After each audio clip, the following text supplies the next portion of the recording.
Hi and welcome to day statistics and probability for data science machine learning and deep learning. मैं हूं Fahd Hussain और उम्मीद करता हूं आप बहुत अच्छे मिजाज में होंगे।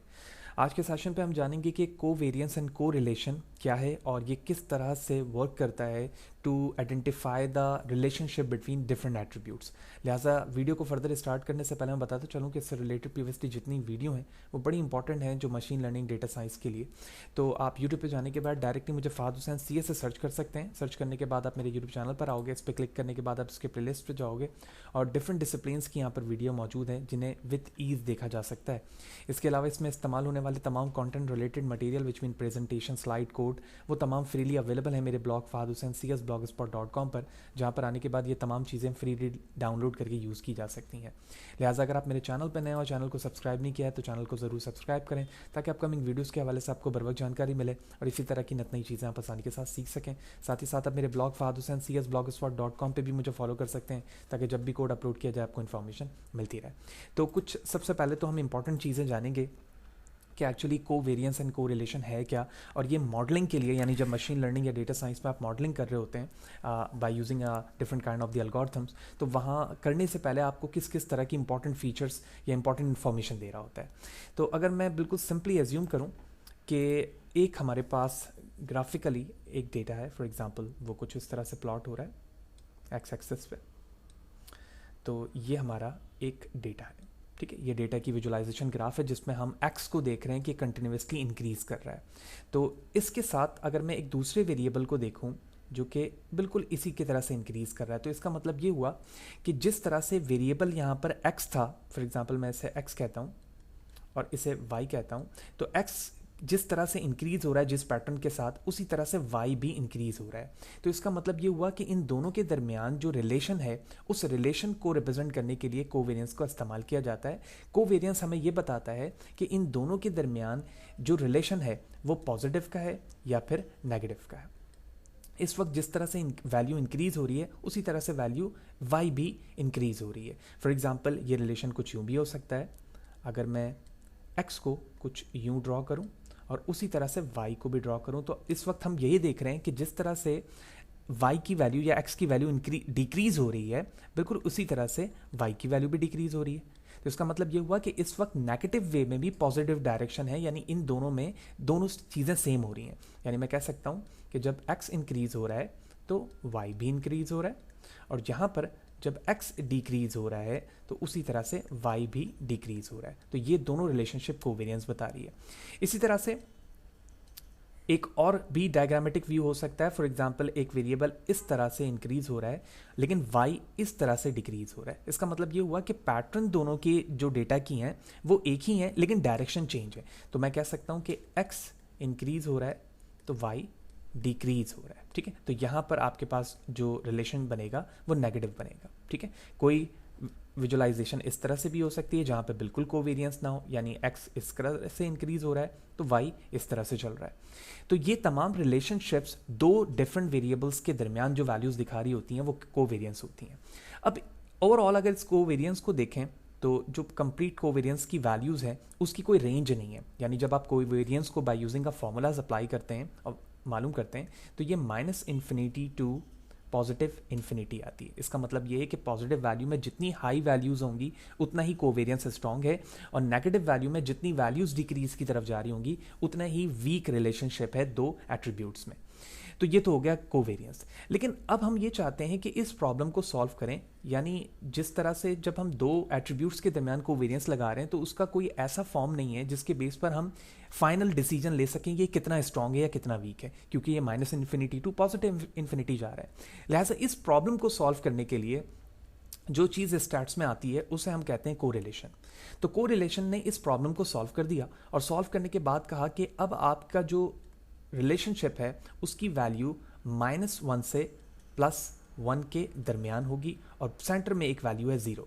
इसका मतलब ये हुआ कि जब आपके कोरिलेशन की वैल्यू जीरो आएगी तो इसका मतलब है कि दो एट्रीब्यूट्स या दो वेरिएबल्स के दरमियान कोई भी रिलेशन नहीं है, यानी वो एक दूसरे के साथ किसी तरह का कोवेरियंस या कोरिलेशन नहीं बना रहा है।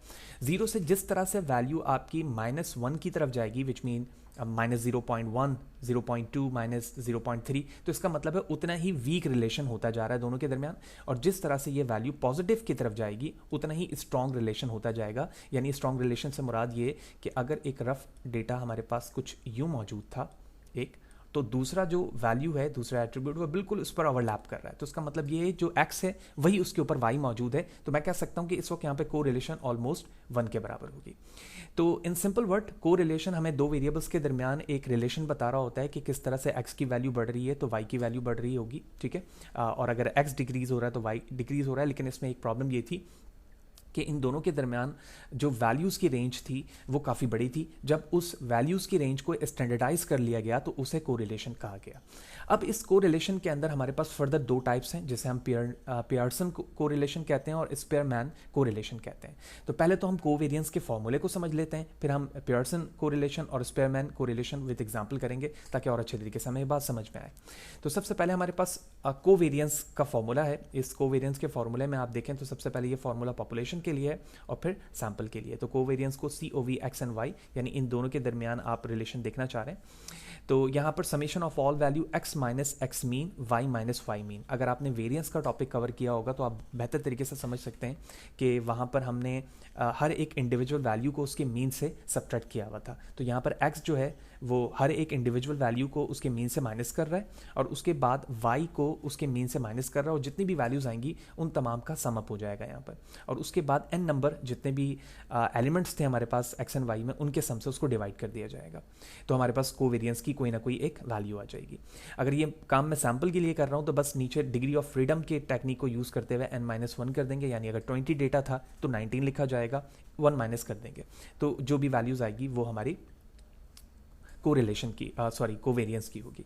जब हमने इसको स्टैंडर्डाइज के हवाले से बात की तो स्टैंडर्डाइज के अंदर कोरिलेशन का जो फॉर्मूला बना वो बना कि जो भी आपने कोवेरियंस निकाला है, पहले कोवेरियंस की कोई भी वैल्यू हो सकती है, ठीक है, -∞ टू +∞, उस वैल्यू को आप डिवाइड करेंगे x के स्टैंडर्ड डेविएशन एंड y के स्टैंडर्ड डेविएशन के प्रोडक्ट के। यानी आप स्टैंडर्ड डेविएशन x का भी निकालेंगे, y का भी निकालेंगे, उन दोनों को मल्टीप्लाई करने के बाद जो वैल्यू आएगी उसको आप यहाँ पर डिवाइड कर देंगे कोवेरियंस से। तो जो आपकी वैल्यू आएगी वो -1 से +1 के दरमियान आएगी, जो आपकी स्टैंडर्डाइज्ड फॉर्म होगी। अब जो कोरिलेशन का मैंने यहाँ पर फॉर्मूला लिखा है, जो लास्ट में अभी हमने डिस्कस किया, दिस वन कोरिलेशन, इस फॉर्मूले को एक्चुअली कंप्लीट इसका जो नाम है वो है पियर्सन कोरिलेशन। इस पियर्सन कोरिलेशन के अंदर जो भी कोरिलेशन बन रहा होता है वो लीनियर लाइन से होता है। लीनियर लाइन का मतलब ये है कि आप यहाँ पर जितनी लाइंस बनी हुई देख रहे हैं, जैसे फॉर एग्जांपल मैंने यहाँ पर एक लाइन बनाई है, इसी तरह से कोई डेटा पॉइंट लाइक दिस है, तो इस डेटा में पियर्सन कोरिलेशन का जो डेटा होगा, वो लाइन होगी, वो हमेशा स्ट्रेट होगी। लेकिन अगर मैं ये चाहता हूँ कि जो एक्चुअल हमारे पास डेटा है वो नॉन लीनियर है, तो वहाँ पर पियर्सन कोरिलेशन का जो फॉर्मूला है वो एक्चुअल बेहतर तरीके से काम नहीं करेगा। लिहाजा इसके लिए जो हम सेकंड टेक्निक इस्तेमाल करते हैं उसे हम कहते हैं स्पेयरमैन कोरिलेशन, जिसका फॉर्मूला यहाँ पर लिखा हुआ है। तो स्पेयरमैन कोरिलेशन के अंदर जो फॉर्मूला कन्वर्ट होता है वो रैंक ऑफ दी एट्रीब्यूट के साथ आता है। यानी जिस तरह से आपने कोवेरियंस निकाला है, आप कोवेरियंस निकालेंगे रैंक ऑफ x के साथ और रैंक ऑफ y के साथ, और उसको डिवाइड करेंगे रैंक ऑफ x के स्टैंडर्ड डेविएशन से and rank of standard deviation y के प्रोडक्ट के साथ, यानी इन दोनों का प्रोडक्ट इसके साथ डिवाइड होगा। इस फॉर्मूले को आप फर्दर ब्रेक करके कुछ इस तरह से लिख सकते हैं, 1 - 6 summation of d square n and n square -1 से। ठीक है, अभी हम विकीपीडिया पे चलते हैं, इन तमाम टेक्निक्स को वहाँ पे यूज़ करेंगे ताकि और बेहतर तरीके से ये बात समझ में आ जाए कि कोरिलेशंस स्पेयरमैन में और इसी तरह से पियर्सन में किस तरह से हो रहा है और इन दोनों के दरमियान बेसिक फ़र्क क्या है। तो विकीपीडिया पे चलते हैं। तो विकीपीडिया पे हम इस वक्त सबसे पहले तो हम कोवेरियंस की बात करते हैं, जिसके हवाले से हम जान चुके हैं कि ये दो वेरिएबल्स के दरमियान हमें रिलेशन दिखा रहा होता है कि किस तरह से वैल्यूज़ के दरमियान इंक्रीजिंग या डिक्रीजिंग वैल्यूज़ हो रही है, आइदर वो x इंक्रीज़ हो रहा हो या y इंक्रीज़ कर रहा हो। तो सबसे पहले हम इसकी इमेज को जूम करते हैं।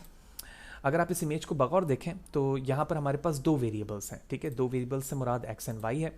तो इस x एंड y वेरिएबल्स के अंदर हम दोनों को इंक्रीज़ होता हुआ देख रहे हैं। इंक्रीज होने से मुराद ये है कि अगर आप x को देखें तो x की वैल्यूज़ यहाँ पर यहाँ से वैल्यू डिक्रीज हो रही है, सॉरी, और इसी तरह से y की वैल्यू भी यहाँ से क्या हो रही है, डिक्रीज हो रही है। तो इस रिलेशनशिप में हमारी जो कोवेरियंस की वैल्यू है वो लेस देन 0 आ रही है।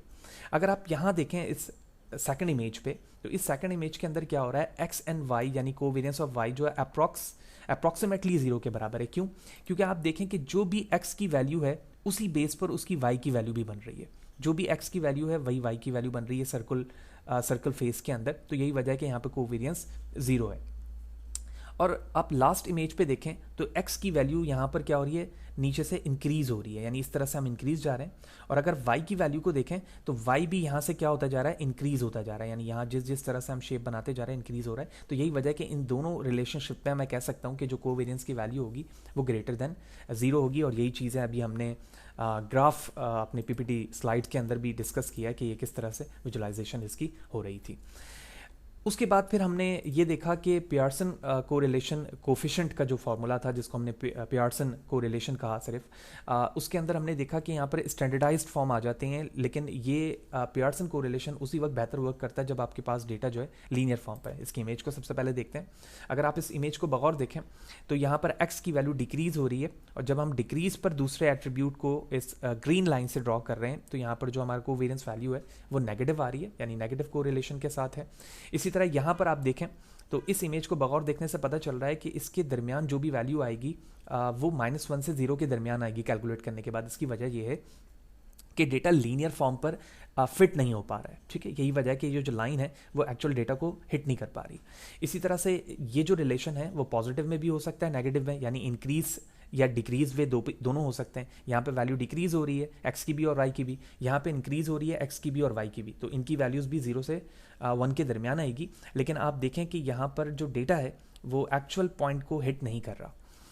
इसी तरह जो फोर्थ एग्जांपल है इसमें आप देख रहे हैं कि x की वैल्यू इंक्रीज और y की वैल्यू भी इंक्रीज हो रही है, तो बिल्कुल ये स्ट्रेट लाइन है। यही वजह है कि हमारा जो कोवेरियंस है वो 1 आ रहा है, और यहाँ पर कोरिलेशन बिल्कुल नहीं बन रहा है क्योंकि स्कैटर्ड हुआ हुआ डेटा है। यहाँ पर कोई straight line best fitted data को फिट नहीं कर सकती, लिहाजा मैं कह सकता हूँ कि यहाँ पर कोवेरियंस कोरिलेशन की वैल्यू जो है पियर्सन कोरिलेशन 0 के बराबर होगा। तो फर्दर आप एग्जाम्पल नीचे भी देख सकते हैं, वही फार्मूला यहाँ पर मौजूद है, उस फार्मूले को सैम्पल के साथ यहाँ पर सॉल्व करके भी दिखाया गया है। And the last thing is Spearman rank correlation. ये बड़ा इंपॉर्टेंट है। सबसे पहले तो हम कुछ स्नैप से इस बात को समझते हैं। अगर आप इस इमेज को बगौर देखें तो स्पेयरमैन कोरिलेशन और पियर्सन कोरिलेशन इस नॉन लीनियर डेटा पे अप्लाई किया गया। तो जो पहले वाला पियर्सन कोरिलेशन था, जब मैंने उस पर अप्लाई किया तो ये 0.8 दे रहा है मुझे, क्योंकि ये नॉन लीनियर नहीं है। लीनियर लाइन से 88% डेटा ही इसको स्ट्रेट हिट कर पा रहा है। लेकिन अगर मैं स्पेयरमैन कोरिलेशन इस पर अप्लाई करता हूँ तो उसकी वैल्यू 1 आ रही है, ठीक है। इसी तरह से आप इस स्कैटर्ड डेटा पे देखें जो नॉन लीनियर है, यहाँ पर स्पेयरमैन की वैल्यू जो है वो 35 आ रही है, 0.35, जबकि पियर्सन की वैल्यू जो है वो 37 आ रही है। सिमिलरली आउटलायर डिटेक्ट करने के लिए भी काफ़ी ये बेहतर साबित होता है, क्योंकि जब मैं यहाँ से एक स्ट्रेट लाइन बनाऊंगा दिस वन, तो ये इस आउटलायर को डिटेक्ट नहीं कर पाएगा, ठीक है, पियर्सन। लेकिन आप देखें कि जब इसी पर मैंने स्पेयरमैन को रिलेशन लगाया तो ये 84 तक जा रहा है। इसका मतलब ये हुआ कि ये कर्व लाइन कुछ इस एरिया को भी हिट कर रही होगी, जिसके बेस पर हमारा कोरिलेशन वैल्यू जो है वो ज़्यादा आ रही है। इस नॉन लीनियर पे 0.92 वैल्यूज़ आ रही है। यहाँ पर नेगेटिव स्पेयरमैन अप्लाई किया गया, यानी नेगेटिव वैल्यूज़ आ रही है क्योंकि ये डाउन वाइज चल रहा है। इस तरह से हमें ये बात तो समझ में आ गई कि स्पेयरमैन रैंक कोरिलेशन हम उस डेटा पर अप्लाई कर सकते हैं जहाँ पर नॉन लीनियर हो। अब इसके कुछ एग्जांपल को समझते हैं, बात बहुत अच्छी तरीके से समझ में आएगी। सबसे पहले हम फॉर्मूला देखते हैं जो कि मैंने अपने स्लाइड पे भी डिस्कस किया था।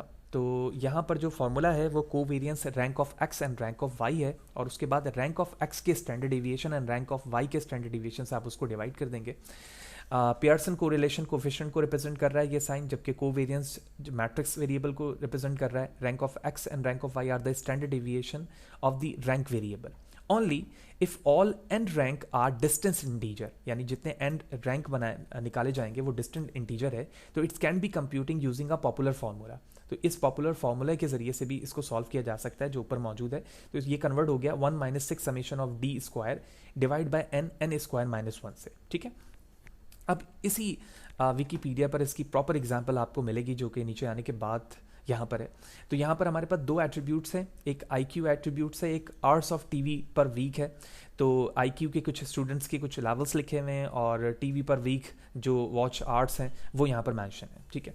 अब इसे स्पेयरमैन रैंक कोरिलेशन के ज़रिए से सॉल्व करने के लिए हमें सबसे पहले क्या करना होगा, इस टेबल में अगर आप बगौर देखें तो सबसे पहले मैंने अपने IQ एट्रीब्यूट को यहाँ पर असेंडिंग ऑर्डर में कर लिया। बेहतर तो ये होगा कि आप टीवी जो पर आर वीक है उसको भी आप असेंडिंग में यहाँ पर कर लें, ठीक है। ये असेंडिंग में नहीं हुआ है प्रॉपर। अब मैं क्या करूँगा, रैंक ऑफ एक्स निकालूंगा। रैंक ऑफ एक्स का मतलब ये है कि जिस तरह से ये असेंडिंग ऑर्डर में है उसके मुताबिक आप नंबरिंग कर लें। यानी 86 सबसे छोटी वैल्यू है, 113 सबसे बड़ी है, तो मैंने 186 के सामने 1 और 113 के सामने 10 रैंक दे दिया। इसी तरह y के लिए भी हमने यहाँ पर रैंक दे दिया, 2 के लिए 1, 20 के लिए 6, क्योंकि इसके दरमियान जो है 26 नंबर पे है, 8। अगर आप इसको असेंडिंग में कर लेंगे तो आपको इस तरह से परेशानी नहीं होगी। Rank of X and rank of Y निकाल चुके हैं। अब डी आई जो है वो इन दोनों का डिफरेंस है, 1 - 1 0, 2 - 6 - 4, 3 - 8 - 5 एंड सो ऑन। और उसके बाद जो डी आई वैल्यू आई है उसे पॉजिटिव रिटेन करने के लिए हमने इसका स्क्वायर ले लिया, इसकी स्क्वायर की तमाम वैल्यूज आ गई। अब यहाँ पर जो डी आई स्क्वायर की वैल्यू थी, ठीक है, उसका हमने सम अप कर लिया, यानी 0 से लेकर 36 की तमाम वैल्यू का सम अप कर लिया, तो summation of D I square की वैल्यूज आ गई। The value of n is 10, यानी जो इनका काउंट है वो 10 है। अब हम वैल्यूज फिट करना शुरू कर रहे हैं। तो 1 - 6 समेशन मल्टीप्लाई बाय 194, 6n की वैल्यू थी, डी आई समेशन हम निकाल चुके हैं, divide by 10 and 10 square minus 1, यानी n स्क्वायर माइनस 1। इन तमाम वैल्यू को फीड किया गया और उसके बाद जो हमारी वैल्यूज आई लास्ट में वो आई है -0.17। इसका मतलब ये हुआ कि नेगेटिव कोरिलेशन है इस बेस पर, इस टेक्निक पर। अगर आप चाहें तो इसी पर पियर्सन कोरिलेशन भी अप्लाई कर सकते हैं, उसी फॉर्मूले से जो हम डिस्कस कर चुके हैं, जिसके बेस पर आपको ये प्रॉपर्ली पता चलेगा कि नेगेटिव कोरिलेशन किस तरह से हो रहा है। ये उसकी डायग्रामेटिक व्यू है जिसमें हम नेगेटिव कोरिलेशन होता हुआ देख रहे हैं, क्योंकि आप देख रहे हैं कि x की वैल्यू लिटिल बिट इंक्रीज हुई, उसके बाद उसका डाउनफॉल शुरू हुआ, यानी यहाँ पर वैल्यूज़ आ गई। और इसी तरह y एक्सिस पे भी आप देखें तो कुछ वैल्यूज़ आपकी इंक्रीज और डिक्रीज होती हुई दिख रही है। यही वजह है कि इनके दरमियान जो स्पेयरमैन कोरिलेशन रैंक वैल्यूज़ आई वो नेगेटिव में आ रही है। तो होपफुली आपको ये बातें समझ में आई होंगी कि कोवेरियंस एंड कोरिलेशन क्या है, किस तरह से वर्क करता है, रिलेशनशिप से क्या मुराद है, कोवेरियंस के ज़रिए से हमें किस तरह से वैल्यू के दरमियान रिलेशन का पता चल रहा होता है कि दो वैल्यूज़ जो हैं आपस में किस तरह से इंक्रीज़ या डिक्रीज़ हो रही हैं। अब इससे फ़ायदा क्या होता है, ठीक है। एक्चुअली हमें ये बात तो समझ में आ गई कि कोई भी वैल्यू इंक्रीज़ कितनी हो रही है, डिक्रीज़ कितनी हो रही है। इससे एक्चुअल में फ़ायदा ये होता है कि अगर आप मशीन लर्निंग की कोई भी एल्गोरिथम को अप्लाई कर रहे हैं, उसमें n number of the attributes मौजूद हैं। फॉर एग्जांपल मैं कहता हूँ कि हमारे पास एक x1 है, x2 है, ठीक है, इस तरह से मल्टीपल है और एक हमारे पास रिजल्ट होगा, यानी ये जो है इंडिपेंडेंट वेरिएबल है और ये हमारे पास डिपेंडेंट वेरिएबल है। तो हम जानते हैं कि n नंबर ऑफ बेस पर हम डेटा को विजुलाइज नहीं कर सकते, हम चाहते हैं कि हमारे नंबर ऑफ इंडिपेंडेंट एट्रीब्यूट 1 या 2 रहें ताकि उसको विजुलाइजेशन और मॉडलिंग आसान हो। लिहाजा अगर मैं इन दोनों पे रिलेशन कोवेरियंस या कोरिलेशन अप्लाई करूँ और उसकी वैल्यू 1 आ जाए, यानी स्ट्रॉन्ग हो जाए, तो इसका मतलब ये हुआ कि ये दोनों एक दूसरे से बिल्कुल रिलेट कर रहे हैं। जब ये दोनों एक दूसरे से रिलेट कर रहे हैं तो मैं एक को यहाँ से हटा सकता हूँ, तो अब हमारे पास सिर्फ x1 बच गया, उसके बाद x3 आ गया एंड सो ऑन। तो इस तरह से आप नंबर ऑफ एट्रीब्यूट्स को कम करते हैं और अपनी मॉडलिंग को, अपनी कंप्यूटेशनल पावर को बचाते हैं, जिसके जरिए से आप बेहतर क्लासिफिकेशन या रिग्रेशन प्रॉब्लम को सॉल्व कर पाते हैं। तो होपफुली ये सारी चीज़ें आपको समझ में आई होंगी कि कोवेरियंस कोरिलेशन क्या है, क्यों इस्तेमाल कर रहे हैं, क्या फ़ायदे हैं। एग्जाम्पल भी हमने देखी, विकीपीडिया के ज़रिए से भी इन चीज़ों को अंडरस्टैंड करने की कोशिश की। तो फिर भी कोई सवाल है, कोई चीज़ समझ में नहीं आई है, कमेंट सेक्शन पे ज़रूर पूछें, कोशिश करूँगा इस हवाले से आपको बर वक्त जवाब दे सकूँ। वीडियो अच्छी लगी हो तो लाइक करें, ज़्यादा से ज़्यादा लोगों को शेयर करें और ब्लॉग पर जुड़े रहें ताकि जब भी कोड अपलोड किया जाए आपको इन्फॉर्मेशन मिलती रहे। Thank you, see you in the next session.